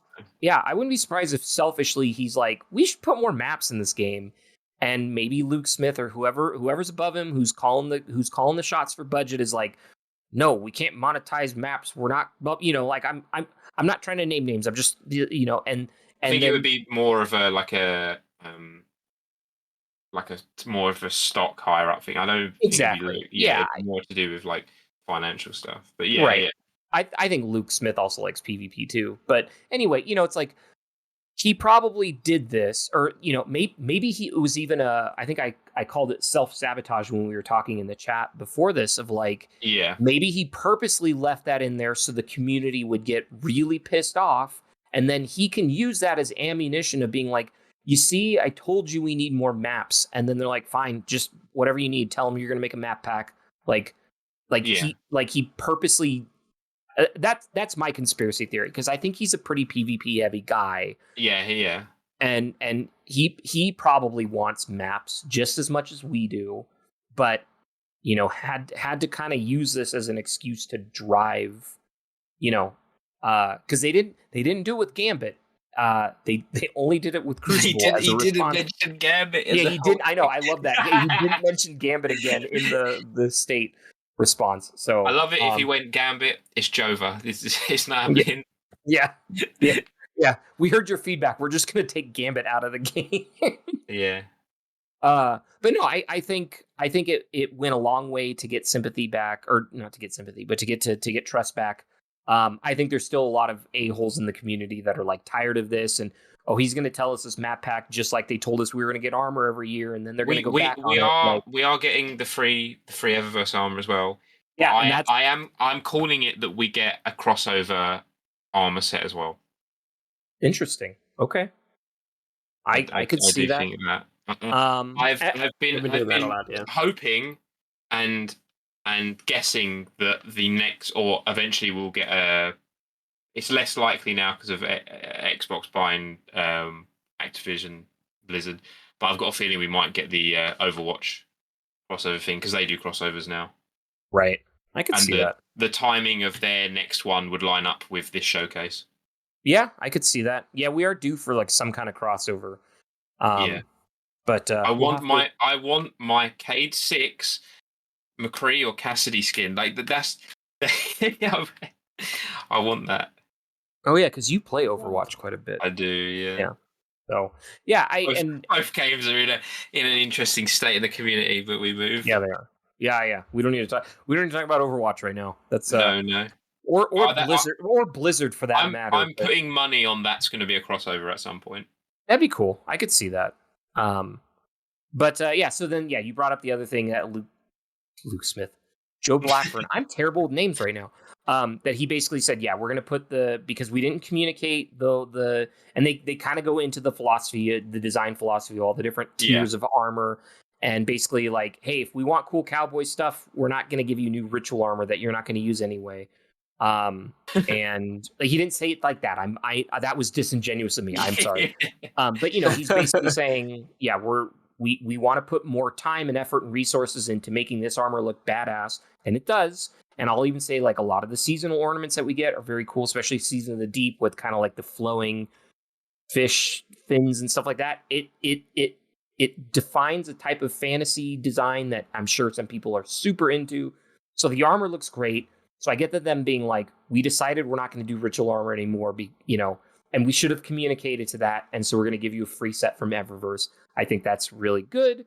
I think that is a Band-Aid problem, because I think one of the other major arguments that people brought up about armor is like, you can't make one ritual set every year, but you can come out with a new Eververse set every season. And ultimately, I don't like talking about silver and microtransactions because I personally hate them.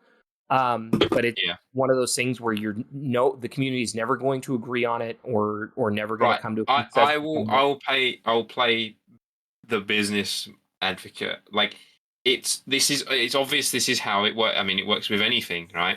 Right. That costs money. All the armor costs money to make. Right. The reason we get more Eververse armor and ritual art, not ritual, but like stuff for raids and dungeons is because people pay for those things. Right. That's just how because you have to pay the people who make them.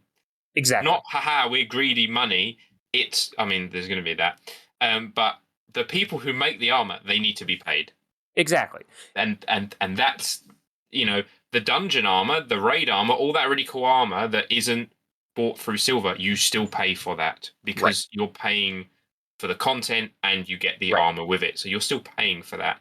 Right. The silver buying, the Eververse stuff, that's just a direct purchase to ornaments. Right. And the only kind of rebuttal I'll say to that is, if you are making this a quote unquote free to play game, I think you need to have enough substance in there. Oh yeah, no, I agree with that. Like if you get one set of armor, like if you're just a strictly free to play player and you only get one set of armor from playing like Crucible or Strikes, you're not going to really engage with the content that long. Now that being said, I'm also going to immediately contradict myself and offer up the fact that Vault of Glass and King's Fall are both free to free-to-play players, and that armor is fantastic. Even if it's from D1, like those are all weapons and armor that you get for free by playing the game if you play those activities. So there is still, I would say, aspirational armor that you can earn for free that's in the game that looks great.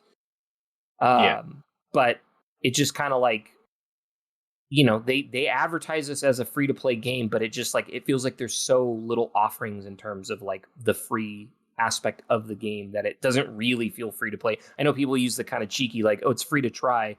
But I have not paid for content in this game since day one. So I don't know what a free account looks like, in terms of like accessibility and how many things are grayed out and not playable. And I don't know.